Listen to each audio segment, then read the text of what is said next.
Let's start with the context of current world events. We live in a world of perpetual warfare and crime and corruption. A war ends in one location and it begins in another location. The theater of war rotates, but it never goes away. Protest after protest, we never stop the wars, they continue to go perpetually. It seems that we need a different approach in dealing with the problem of perpetual warfare. How does the Venus Project approach this? If you really wish to bring an end to war, poverty, hunger, and most crimes, what we have to do eventually through education is declare all of the Earth's resources as the common heritage of all the world's people. That would be number one. If that is attained, then we can do away with all the artificial boundaries that separate people. Before the states had joined together into one nation, there were territorial disputes at all the borders. There were militias. But once the states had joined together, the militias disappeared. There was no need for it. The same process can be applied to all the sovereign nations of the world. To be invited in to a participatory democracy whereby all the resources are shared by all the world's people. I see that as the only means. Transitionally, if you substitute any other system, it will have built-in antagonisms. So this is what we have to strive toward. I don't say this can be accomplished in one swoop.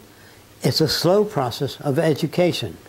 We hope to make a motion picture depicting these changes and showing people what the advantages would be to each individual throughout the world of a resource-based economy. Why do you propose such a radical change? Well, I would like to see an end to war, poverty, unnecessary human suffering. And I can't see it within a monetary-based system where the richest nations control most of the world's resources. I cannot see that happening. I see constant repeat of the same series of events: war, poverty, recession, again, boom, bust, and war again. I see no end to that cycle of events unless we declare the earth as common heritage. I hear discussions of a new paradigm in economic systems. And you're proposing such a change in a resource-based economy. What is a resource-based economy? And how does that compare with a monetary-based economy? In a monetary-based economy, we use money as a medium of exchange. Now, money doesn't represent our capacity to produce. It just represents a method designed hundreds of years ago and established within the system. In the monetary-based system, it's wealth, property, and power. And that's the main directive. Now, today we say, how much will it cost? That is really the question. The real question is, do we have the resources to build that kind of project? Yes, we do. Do we have the money? No, we don't. We don't have enough money to wipe out the slums and build housing all over America and schools. Even if you taxed everybody, doubled it, we don't have enough money. But we have more than enough resources available to build anything we want to build. If you have difficulty with that, consider this. Suppose all the money in the world disappeared tomorrow morning. As long as there are farms, water, building material, we can build anything we want to build. It isn't money that people need. It's access to resources. In other words, it was necessary 100 years ago to use a monetary system for the distribution of products. Today, we have the technology to make those things available. What are we chiseling off each other for? Exactly what is a resource-based economy? A resource-based economic system does not use money, barter, trade, or any of the older systems that were prevalent. It's based on designing a culture that fits in with the carrying capacity of the world's resources. Anything else other than that will not work. It's like sending people to the moon without water and without food, operating on the assumption that the moon will provide. It has to be based, all science and technology must be based upon resources. And without resources, whatever planning you do, if you don't have the resources, is invalidated. So the resources must coincide with the industrial potential. How does the resource-oriented economic system, which the Venus Project promotes, how does that offer a different approach to our society? It would change the basic outlook of people. There would be no such thing as unemployment, no such thing as war, no police, no prisons, no banks, no money, but people would have access to new housing, education, health care, and all of the things we don't have access today without putting out a great deal of money. So when you say no money, no banks, you mean that there will be no debt, no credit, no barter, no form of monetary exchange by any individual or group. And no inventions would be owned by corporations. They'd be in the public domain. So you can't make money on new cancer treatment. You can't make money on anything that should be in the public domain. And we think everything should be in the public domain. So I see how that relates to the effectiveness in reducing the emissions that are destroying the ozone layer. There's no profit motive, so there's no reason to continue that behavior. I can see how it would reduce the destruction of our rainforests because there's no profit motive. There's no reason to destroy the rainforest. We have no restraints from finding alternatives that don't damage the ecosystem. Recycling, huge problem with waste, non-recyclable waste. Without the profit motive, we have no reason not to develop eco-friendly products. Yes, this is so. The decadence, the moral decay of the pool of people that we choose our political leaders from. We don't choose them. Mostly the establishment does the choosing. So we would eliminate, we would step away from the constraints of capitalism in a resource-based economy. Yes. Nothing less will do. There's no compromise middle way. Until you have common heritage, you're going to have all the same kind of problems, more or less. So modified or enlightened capitalism will reduce the problems only minimally. So in a resource-based economic system, you're saying that territorial strife would be diminished? Gone. There's no basis for it. And to protect your property, you have military and police. Since you don't own anything in the future, you live in your ideal house, you drive very well-designed cars, and when you get out of that car, it goes to service automatically, it's maintained. You don't want to own anything. What you really want is access to things when you want it without waiting in line. And that's what I'm talking about. I'm talking about making things available to people. You don't want to own your golf clubs. You want them there when you want them. When you go to the golf course, you want to be able to select whatever clubs you like, whatever you like to work with. That's what you really want. When you go down to the yacht basin, you want to get in a cabin cruiser, go out with your family. You don't want to fill out any forms and somebody tell you, hey, there's 50 people before you. We'll turn out more than enough, so that you can always go down and there's always a car out there for your use. Is monetary economics at the root of the problem, and can it be fixed? If it can't be fixed, why not? Frankly, within this system, in order to survive, you have to submit to the methods of this system. A lawyer is not out there to help you always. There's money in it for the law firm. In other words, the motivation is not what you would call based on human concern.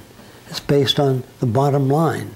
The motivation in most industries, the bottom line is profit, not the betterment of humanity. And they would feel, well, that is a byproduct of this system. I don't believe that. It's that the rules of the game were invented so many years ago, they no longer fit the economic circumstances of the times. What we would like to do is update our system so that it fits the new technologies. Invite them in, shorten the workday, increase the availability of goods and services to all people throughout the world without any nations taking advantage of any other nation's resource. What does the Venus Project represent? One world working in one direction, the intelligent management of resources and upgrading the standard of living for all the world's people, with profits to none and service to everyone. And what about scarcity? Can that be eliminated? Do we have enough resources to satisfy the growing population in the world? Yes. Today we have more than enough. And it's incontestably proven that we have more than enough. It's just that the way we manage our resources are wasteful. We change the design of automobiles every year so that people will buy new cars. We raise the hemline on clothing. We change the spring fashion, the fall fashion, the winter fashion, so you will buy things and constantly be involved in purchasing things. In the future, we will design cars to last 10 years or more, so you don't have to service them. So we will engineer, innovate, and make newer things designed not to wear out and break down. What about human nature? I think that environment shapes values and behavior. Genetics, to a certain extent, set the propensity, but they do not give us a value system. Genetics is not responsible for greed, bigotry, racism, prejudice. All that is learned. So if you don't alter the condition that generates that, I don't see a solution. What the Venus Project advocates is the redesign of our culture so that those conditions no longer exist. Who makes the decisions? Instead of formulating a decision, as we do today, we will arrive at them. That is, a method similar to that used in engineering, where you put something to test in order to find out or evaluate a particular situation. Decision-making then in the future will be based upon actual studies on human need, protecting the environment, and manufacturing goods and services with clean technology. Who decides who gets what? You do. You go to the Access Center, look around, and if there are things that you would like to have, you put in a request for them. That's simple. You're talking about, if I read you correctly, you're talking about no money, no credit, no borrowing, no debt, no bartering. Where's the incentive? No war, no territorial disputes, crime reduction by about 90%, the end of fear of economic deprivation or losing your home or illnesses which you cannot afford economically to take care of. All that comes to an end. If that isn't a good enough incentive, I don't know what is. A lot of people are brought up to believe that money is the driving force that generates incentive. It also generates incentive for corruption, embezzlement, taking care of your brother-in-law, unfair practices, racial discrimination. So I'm saying that, yes, money does produce incentive, but it also produces all the other factors, which are generally left out. I would say the people we remember in history are not the people that made a buck or made lots of money. They are people that have given their lives to benefit the lives of other people without financial gain. Mother Teresa, Christ, Gandhi, Martin Luther King didn't march in the South because there's $2,000 deposited in his account. He did it because this is what he believed. And I would say all the great achievements throughout history did not come from monetary systems. It came because people believed in what they're doing. Advocating a public library doesn't bring money to anybody, but it brings education to everybody that couldn't afford books. So I'm saying the real people that we admire are the people that we build statues to, who did public works not because of monetary incentive. I'm afraid of people that do things for money. I don't feel secure about it. Would the election of people with higher moral content solve the problem?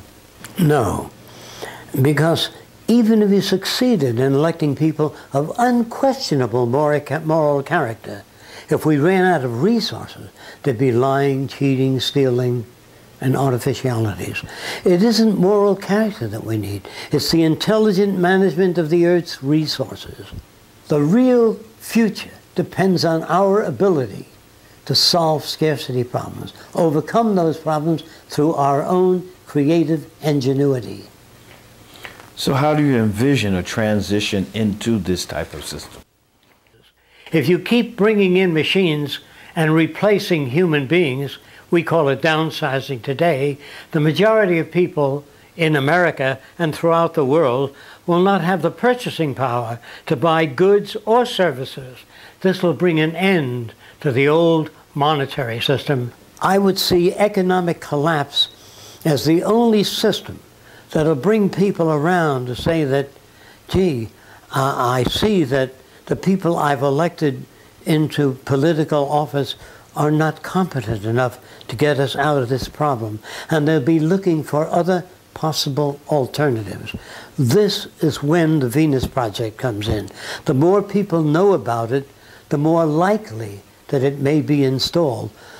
The Venus Project does not say this is what the future will be. All it says is this is what the future can be if we accept the postulates and proposals of the Venus Project.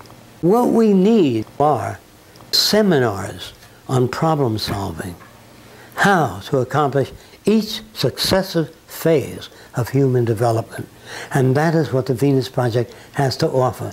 The methodology of how to achieve a higher standard of living for all the world's people without the creation of uniformity or standardization or subservience to an elite form that manages government. We have no elitism. We have no government. We have no police, no prisons, no armies. There's no need for it in a resource-based economy.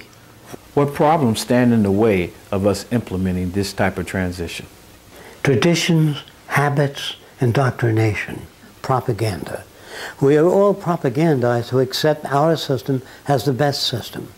We are all given stories about the culture, our cultural history, and which has left out the detrimental aspects. All societies tend to support the dominant values of that society.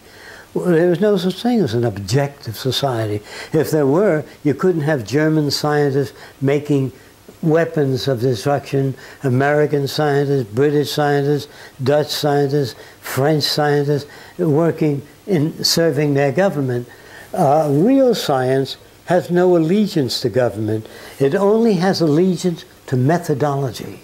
We're using our finest minds on weapons of destruction and methods of maintaining control and dominance. So this is not a loyalty to the Fresco system or loyalty to the Venus Project. I'd be against that. You have loyalty to the Earth and all the people that live on it. How do we overcome the fear of losing our jobs to machines? In a money system, it means you can't pay your rent, you can't eat. And you can't buy a car, and you can't buy any things you need. In a non-monetary system, in a resource-based economy, when the new machines come in, we lengthen your vacation time. We shorten the workday, make more goods and services available to you, many more options to choose from. So there is no threat. It's only in a monetary system that machines can threaten your survival or purchasing power.